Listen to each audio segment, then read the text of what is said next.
ജിഷ്ണു പ്രണോയുടെ മരണത്തിൽ ഏറ്റവും ഉത്തരവാദിയായിട്ടുള്ള ഒന്നാം പ്രതിയായിട്ടുള്ള കൃഷ്ണദാസ് കോടതിയിൽ ഫയൽ ചെയ്ത ജാമ്യാപേക്ഷയുള്ള മുൻകൂർ ജാമ്യാപേക്ഷയുള്ള വിധിയാണ് ഇന്ന് വന്നുള്ളത്. വിധി തികച്ചും ഞങ്ങൾക്ക് എതിരാണ്, കൃഷ്ണദാസിന് അനുകൂലമാണ്. ഇത് അപ്രതീക്ഷിതമായ ഒരു വിധിയായിട്ട് ഞങ്ങൾ കാണുന്നില്ല. ഞങ്ങൾ പ്രതീക്ഷിച്ച വിധിയാണ്. അതുകൊണ്ട് തന്നെ ഞങ്ങൾക്ക് വലിയ നിരാശയൊന്നുമില്ല. വലിയ സങ്കടങ്ങളൊക്കെ ഉണ്ടെങ്കിലും ഈ വിധി സംബന്ധിച്ച് ഞങ്ങൾക്ക് വലിയ നിരാശയൊന്നുമില്ല. ഞങ്ങൾക്ക് ഇത് സംബന്ധിച്ച് പറയാനുള്ളത്, ഈ കേസിൻ്റെ ആദ്യഘട്ടത്തിൽ വന്ന വലിയ പാളിച്ചകളാണ് ഇത്തരത്തിൽ കൃഷ്ണദാസിനെ മുൻകൂർ ജാമ്യം ലഭിക്കാനുണ്ടായ സാഹചര്യം ഉണ്ടായിട്ടുള്ളത്. ആദ്യഘട്ടത്തിൽ എല്ലാ തെളിവുകളും ഈ അന്വേഷണ സംഘത്തിലെ ആദ്യഘട്ടം നടത്തിയ പ്രാഥമിക അന്വേഷണം നടത്തിയ പോലീസ് സംഘം എല്ലാ തെളിവുകളും നശിപ്പിച്ചിരിക്കുകയാണ്. അതുപോലെ തന്നെ ഈ നമ്മുടെ രണ്ടാം ഘട്ടത്തിൽ ഈ പോസ്റ്റ്മോർട്ടം നടത്തുന്ന ഘട്ടത്തിൽ വിലപ്പെട്ട തെളിവുകളാണ് അവിടുത്തെ ഡോക്ടർമാർ ബോധപൂർവം നശിപ്പിക്കപ്പെട്ടിട്ടുള്ളത്. നിരവധി തവണ മാധ്യമങ്ങളിലൂടെ ഞങ്ങൾ അതൊക്കെ പറഞ്ഞതാണ്. ഈ പോസ്റ്റ്മോർട്ടം റിപ്പോർട്ട് അട്ടിമറിച്ചതും പ്രാഥമിക കേസ് അട്ടിമറിച്ചതുമാണ് ഇത്തരം കേസിൽ തെളിവില്ല എന്ന് പറയാൻ കാരണം. ഞങ്ങൾ സർക്കാരിനോട് ആവശ്യപ്പെട്ടതനുസരിച്ച് സർക്കാർ ഏറ്റവും നല്ല ഒരു അഭിഭാഷകനെ CP ഉദയഭാനു അദ്ദേഹത്തെ ഈ കേസിൽ ഞങ്ങൾക്ക് വേണ്ടി അനുവദിച്ചു തന്നിട്ടുണ്ട്. അത് കേരളത്തിൽ തന്നെ ചരിത്രമായ സംഭവമാണ്. അദ്ദേഹം ഞങ്ങളുടെ ശബ്ദം കൃത്യമായി കോടതിയിൽ അവതരിപ്പിച്ചിട്ടുണ്ട്. സർക്കാർ വലിയ കാര്യമാണ് ചെയ്തതെന്നുള്ളത് അങ്ങേയറ്റം നന്ദിയാണ് ഞങ്ങൾക്ക് സർക്കാരിനോട് പറയാനുള്ളത്. അതോടൊപ്പം തന്നെ ഇവിടെ സംഭവിച്ചത് കേസിൻ്റെ ഈ ഇടക്കാല വിചാരണ നടക്കുന്ന 2 ദിവസവും സർക്കാർ അഭിഭാഷകൻ പരാജയപ്പെടുകയായിരുന്നു. അദ്ദേഹത്തിന് കൃത്യമായ മറുപടി ഉണ്ടായിരുന്നില്ല. ഈ ഘട്ടമാണ് കോടതിയെ ഈ കേസ് ദുർബലമായി കാണാൻ സഹായിച്ചിട്ടുള്ളത്. അതുകൂടാതെ കോടതി പറയുന്നു തെളിവുകളില്ല എന്നാണ്. കൃഷ്ണദാസ് അവിടെ ഉണ്ട് എന്നതിന് കൃത്യമായ തെളിവ്, ശാസ്ത്രീയമായ തെളിവായിരുന്നു അവിടുത്തെ CCTV ദൃശ്യങ്ങൾ.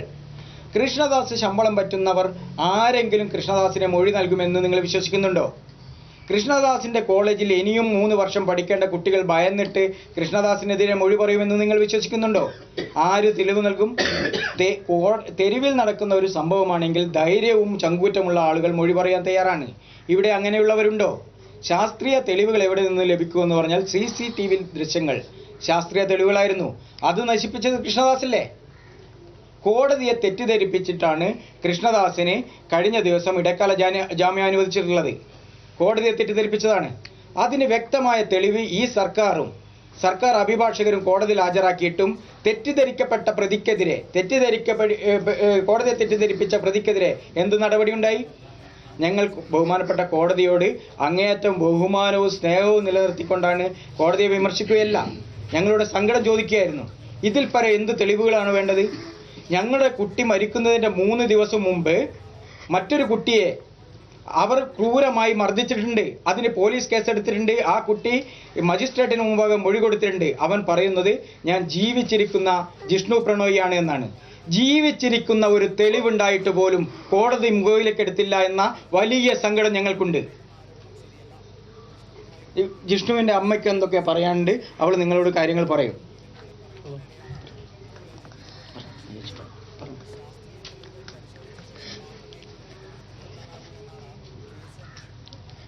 ഗവൺമെൻറ് എല്ലാ സഹായവും ചെയ്തു തന്നിട്ടുണ്ട്. ഇനിയും എല്ലാ സഹായവും ചെയ്തു തരണം. ഇവരെ ജയിലിൽ അടക്കണം.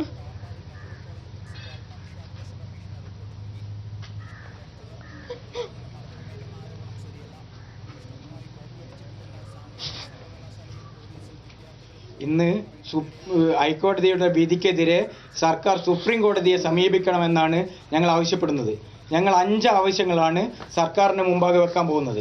ഞങ്ങൾ ആവശ്യപ്പെടുന്നത്, ഒന്ന്, ഈ പ്രാഥമിക ഘട്ടത്തിലെ അന്വേഷണം അട്ടിമറിക്കപ്പെട്ട പോലീസുകാർക്കെതിരെ നടപടി ഉണ്ടാകണം. കൃഷ്ണദാസിന് വേണ്ടി ഒത്തുകളിച്ച പോസ്റ്റ്മോർട്ടം റിപ്പോർട്ട് അട്ടിമറിച്ചിട്ടുള്ള ഡോക്ടർമാർക്കെതിരെ നടപടി ഉണ്ടാകണം. അതുപോലെ തന്നെ ഈ മുഴുവൻ പ്രതികളെയും ജയിലിലടക്കാൻ ആവശ്യമായ നടപടി സർക്കാർ സ്വീകരിക്കണം. ഈ വിധിക്കെതിരെ, വളരെയേറെ ഞങ്ങളെ വേദനിപ്പിക്കുന്ന വിധിക്കെതിരെ സുപ്രീം കോടതിയെ സമീപിക്കാൻ ആവശ്യമായത് സർക്കാർ ചെയ്യണം. അതോടൊപ്പം തന്നെ അന്വേഷണ ഉദ്യോഗസ്ഥയിൽ ഞങ്ങൾക്ക് യാതൊരു ആക്ഷേപവുമില്ല. ആ കിരൺ നാരായണനെ നിലനിർത്തിക്കൊണ്ട് അവരെ സഹായിക്കാൻ വലിയൊരു സേനയെ നിയോഗിച്ചുകൊണ്ട് വിദഗ്ധമായ സമഗ്രമായ ഒരു അന്വേഷണം, പഴുതടച്ചുള്ള അന്വേഷണം തുടരണം. ഇവരെ അറസ്റ്റ് ചെയ്യാൻ, ഈ കൃഷ്ണദാസ് ഒഴികെയുള്ള 4 പ്രതികളെ അറസ്റ്റ് ചെയ്യാൻ ആർക്കാണ് ഭയം? എന്തുകൊണ്ട് കഴിഞ്ഞില്ല? 10-16 ദിവസമായിട്ട് പോലും ഈ 4 പ്രതികളെ അറസ്റ്റ് ചെയ്യുന്നില്ല. ഇത് സർക്കാരിന്റെ സമ്മർദ്ദം കൊണ്ടാണ് അറസ്റ്റ് ചെയ്യാത്തത് എന്ന ഒരു വാദം ഞങ്ങൾക്കില്ല.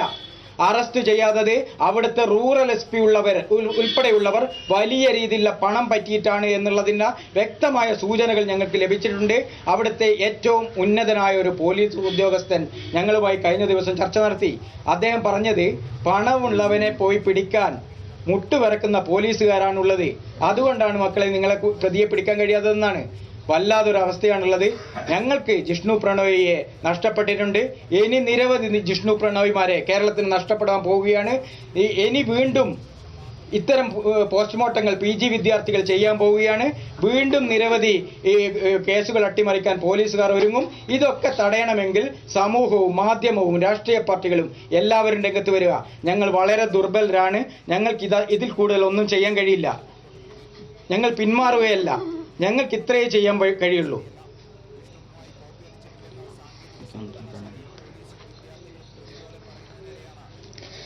മുഖ്യമന്ത്രിനെ പോയിട്ട് കാണുന്നുണ്ട്. ഞങ്ങളുടെ മോൻ ഒരു തെറ്റും ഇതുവരെ ചെയ്തില്ല. അതുകൊണ്ട് ഇവിടെന്നെങ്കിൽ മനോനിധി കിട്ടും പ്രതീക്ഷിച്ചു. ദൈവത്തിൻ്റെ നിധി അവന് കിട്ടും പ്രതീക്ഷിച്ചു.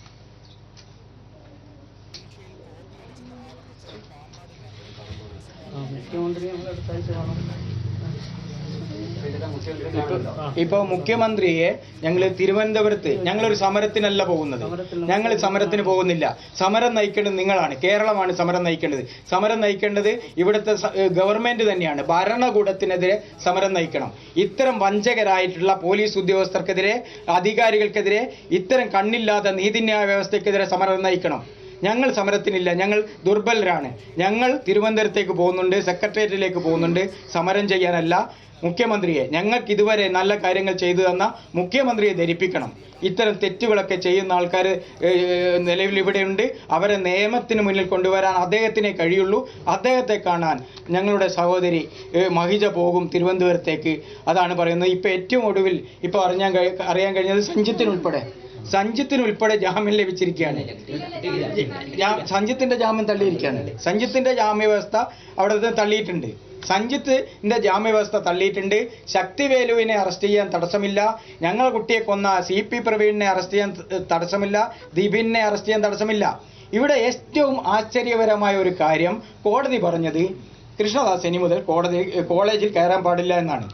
കൃഷ്ണദാസ് കോളേജിൽ കയറില്ല എന്ന് ഈ ഉടമകൾ ഇന്നലെ എഴുതി കൊടുത്തിട്ടുണ്ട്. കോടതി പറയേണ്ട ആവശ്യമില്ല, അവർ ഇന്നലെ തന്നെ എഴുതി കൊടുത്തിട്ടുണ്ട്. അതുപോലെ തന്നെ ഇന്ന് കോളേജിന് അവധി പ്രഖ്യാപിച്ചു. കൃഷ്ണദാസിന് ജാമ്യം ലഭിക്കൂ എന്ന് പ്രതികൾക്ക്, കൃഷ്ണദാസിന്റെ ആൾക്കാർക്ക് നല്ല ബോധ്യമുണ്ടായിരുന്നു. ഇന്ന് കൃഷ്ണദാസിന് ജാമ്യം ലഭിച്ചാൽ അവന്റെ സഹപാഠികൾ പ്രക്ഷോഭത്തിനിറങ്ങും. അപ്പൊ കോളേജിന്റെ ചില്ലുകൾ തകരും. അത് തടയാൻ വേണ്ടിയിട്ട് മുഴുവൻ കുട്ടികളെയും വീട്ടിലേക്ക് അയച്ചതാണ്. അപ്പൊ ഈ വിധി ഞങ്ങൾക്കറിയാവുന്നതുപോലെ തന്നെ ഈ പ്രതികൾക്കും അറിയാം അവർക്ക് അനുകൂലമായിരിക്കുമെന്ന്. കോടതിയിലുള്ള അവിശ്വാസം കൊണ്ടൊന്നുമല്ല. പണക്കാരൻ വരുമ്പോൾ, പണക്കാരനെതിരെ വരുമ്പോൾ തെളിവുകൾ ഒട്ടേറെ വേണം. പാവപ്പെട്ട നമ്മളെപ്പോലുള്ളവർ വന്നാൽ ഒരു തെളിവിൻ്റെയും ആവശ്യമില്ല, പിടിച്ച് ജയിലിലിടും. ഇതാണ് ഇവിടുത്തെ നീതിന്യായ സംവിധാനത്തിൻ്റെ, ഇവിടുത്തെ ഭരണകൂടത്തിൻ്റെ സംവിധാനത്തിൻ്റെ വ്യവസ്ഥ ഇതാണ്. ഞങ്ങൾ അങ്ങേയറ്റം ദുർബലരാണ്. വലിയ പ്രക്ഷോഭമൊന്നും തെരുവിൽ നയിച്ച് ഞങ്ങൾക്കിത് വിജയിപ്പിച്ച് കളയാമെന്നുള്ള വിശ്വാസമൊന്നുമില്ല. ഞങ്ങൾക്ക് ഏറ്റവും നല്ല അന്വേഷണ ഉദ്യോഗസ്ഥയെ തന്ന, ഏറ്റവും നല്ല അഭിഭാഷകനെ തന്ന ഈ സർക്കാരിൻ്റെ കൂടെ തന്നെ ഞങ്ങൾ നിന്നുകൊണ്ട് സർക്കാരിൻ്റെ പിന്തുണയോടുകൂടി, സഖാവ് പിണറായി വിജയൻ്റെ പിന്തുണയോടുകൂടി ഞങ്ങൾ സമരം നയിക്കും. അതിന് നിങ്ങളെല്ലാവരും കൂടെ വേണമെന്നാണ് ഞങ്ങൾക്ക് പറയാനുള്ളത്. തിരുവനന്തപുരത്ത് മുഖ്യമന്ത്രിയുള്ള സമയം നോക്കിയിട്ട്, അദ്ദേഹത്തിൻ്റെ സമയം വാങ്ങിയിട്ട് ഞങ്ങൾ കുടുംബസമേതം പോയി കാണും. ആ ഒരു താല്പര്യം ഞങ്ങളിപ്പോൾ അറിയിക്കാൻ പോവുകയാണ്. തുടക്കത്തിൽ പോലീസിന്റെ ഭാഗത്ത് വലിയ വീഴ്ചയുണ്ടായി. ഇപ്പോഴും പോലീസിന്റെ ഭാഗത്ത് നിന്നിട്ടും നേരത്തെ സൂചിപ്പിച്ചതുപോലെ ചില പോലീസ് ഉദ്യോഗസ്ഥരുടെ പണത്തിന് മേൽ ഒന്നും ചെയ്യാൻ പറ്റില്ല എന്ന് പോലീസ് ഉദ്യോഗസ്ഥനെ പറയുന്നു. ഈ സമയത്ത് ഈ ആഭ്യന്തര വകുപ്പല്ലേ കൃത്യമായിട്ട് ഇടപെടൽ നടത്തേണ്ടത്? ആഭ്യന്തര വകുപ്പ്, മുഖ്യമന്ത്രിയുടെ ഓഫീസ്, തൃശ്ശൂർ റേഞ്ച് IG വലിയ രീതിയിൽ ഇടപെടൽ നടത്തുന്നുണ്ട്. അദ്ദേഹത്തിനിടയിൽ നിങ്ങൾ പരിശോധിക്കപ്പെടൂ, എവിടെയാണ് ഇതിലെ അട്ടിമറി നടന്നിട്ടുള്ളത്, ആരൊക്കെയാണ് ഇതിൽ പ്രതികളെ സംരക്ഷിച്ചിട്ടുള്ളത്. കൃഷ്ണദാസിന്റെ കാല് പിടിക്കാൻ പോയിട്ടുണ്ട് അവിടുത്തെ ഒരു പോലീസ് സൂപ്രണ്ട്. കൃഷ്ണദാസിന്റെ പിന്നാലെ ഒന്ന് ഹാജരായിത്ത എന്ന് പറഞ്ഞ് ദിവസങ്ങളോളം കാല് പിടിക്കാൻ പോയിട്ടുണ്ട്. പലർക്കും വലിയ രീതിയിൽ വലിയ ബന്ധങ്ങൾ കൃഷ്ണദാസുമായി ബന്ധങ്ങളുണ്ട്. കഴിഞ്ഞ ദിവസം കോടതിയിൽ ഒരു തെളിവ് പറഞ്ഞത് കൃഷ്ണദാസിന്റെ ഒരു വാർഷിക വരുമാനം 250 കോടിയാണ് പോലും. 250 കോടിയാണ് 19 വിദ്യാഭ്യാസ സ്ഥാപനത്തിൽ നിന്നുള്ള കൃഷ്ണദാസിന്റെ വാർഷിക വരുമാനം. അതിൻ്റെ 10% ചെലവഴിച്ചാൽ ഇവിടെയുള്ള എല്ലാ സംവിധാനങ്ങളെയും വിലക്കെടുക്കാൻ കഴിയും. അത് വിലക്കെടുത്തിട്ടുണ്ട്. കൃഷ്ണദാസുമായി ബന്ധപ്പെട്ട രാഷ്ട്രീയ നേതാക്കന്മാർ ആരൊക്കെയാണ് ഈ കുറഞ്ഞ ദിവസങ്ങൾ കൊണ്ട് ഞങ്ങൾ തിരിച്ചറിഞ്ഞിട്ടുണ്ട്. അവരാരൊക്കെയാണ് ഇവിടെ വന്ന് കണ്ണീരൊഴുക്കി പോയവരിൽ പലരും കള്ളനാണയങ്ങളായിരുന്നു. ഞങ്ങൾക്കറിയാവുന്നതാണ്. ഇന്നലെ ചിലരുടെ പേരുകൾ കോടതിയിൽ തന്നെ പറഞ്ഞൊരു സാഹചര്യം ഉണ്ടായിട്ടുണ്ട്. ഞങ്ങൾ അവരെയൊന്നും അവിശ്വസിക്കുന്നില്ല. ഞങ്ങളെ കൂടെയല്ല എന്ന് അവിശ്വസിക്കുന്നില്ല. ഞങ്ങൾക്ക് സർവരുടെയും പിന്തുണ വേണം. ഈ ഞങ്ങളിപ്പോൾ നടത്തിയത് ഞങ്ങളുടെ കുഞ്ഞിന് വേണ്ടിയുള്ള അവസാന നീക്കമാണ്. ഞങ്ങൾ പിൻവാങ്ങി. കൃഷ്ണദാസിന്റെ വലയിൽ ഞങ്ങൾ പെട്ടുപോയോ എന്ന് പോലും നാളെ പ്രചരിപ്പിക്കാൻ സാധ്യതയുള്ളതുകൊണ്ടാണ് ഈ അമ്മയ്ക്കുൾപ്പെടെ ഇന്ന് അവസാനമായി മാധ്യമങ്ങൾ കാണണം എന്നുള്ള ഒരു തോന്നലുണ്ടായിട്ടുള്ളത്. ഞങ്ങൾക്ക് ഇത്രയേ പറയൂ. ഞങ്ങൾ അങ്ങേയറ്റം ദുർബലരാണ്. നിങ്ങൾക്ക് വേണമെങ്കിൽ, കേരളത്തിന് വേണമെങ്കിൽ, ഇനിയൊരു കുഞ്ഞിനെ നഷ്ടപ്പെടാതിരിക്കാൻ നിങ്ങൾക്ക് വേണമെങ്കിൽ ഒരു പോരാട്ടം നിങ്ങൾ നടത്തിക്കൊള്ളൂ. കൂടെ ഞങ്ങളുണ്ടാകും. അല്ലാതെ ഞങ്ങളെ മുന്നിൽ നിർത്തിയ ഒരു പോരാട്ടത്തിന് അല്ല ഞങ്ങൾ ആഗ്രഹിക്കുന്നത്. കേരള